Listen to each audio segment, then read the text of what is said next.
দ্বিতীয় বিষয়ে আসুন, আদর্শ সন্তান করার জন্য ভালো পরিবেশ দিন। ভালো পরিবেশ বলতে কি বোঝায়?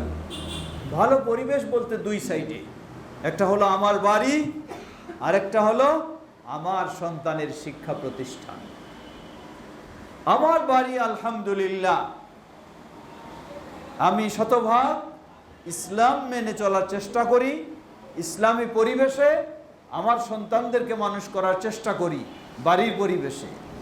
কিন্তু সন্তানকে এমন একটা প্রতিষ্ঠানে আমি দিলাম যেখানে নাস্তিকতা শিক্ষা দেওয়া হয়, যেখানে ভিন্ন আচার আচরণ শিক্ষা দেওয়া হয়, যেখানে ইসলাম বিদ্বেষী করে গড়ে তোলা হয়, তাহলে আমার পরিবারটা, বাড়ির অবস্থাটা যতই ভালো হোক না কেন, ওই দিকে যদি ভালো না হয়, তাহলে এই সন্তান আদর্শ সন্তান হিসেবে গড়ে ওঠাটা খুবই কঠিন। ঠিক একইভাবে আবার আমি প্রতিষ্ঠানটা সেরা প্রতিষ্ঠান হিসেবে চয়ন করলাম, খুব ভালো প্রতিষ্ঠান, যেখানকার সন্তানেরা বা ছাত্ররা ছাত্রীরা তারা অটোমেটিকভাবে খুব সুন্দর ভালো হয়, আদর্শবান হয়।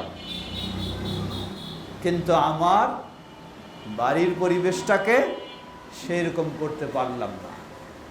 আমরা যেগুলি আজকে সমস্যা অনুভব করছি, অনেক বাবা মা আমাদের কাছে সন্তানদেরকে দিচ্ছে, কিন্তু সন্তান এখানে এসে মোবাইল গেম খেলতে পারে না, এখানে গান বাজনা শোনার পরিবেশ পায় না, কিন্তু আপনার বাড়িতে গিয়ে সে গান বাজনায় ব্যস্ত, সেখানে মোবাইল বা ইত্যাদির গেম নিয়ে সে ব্যস্ত।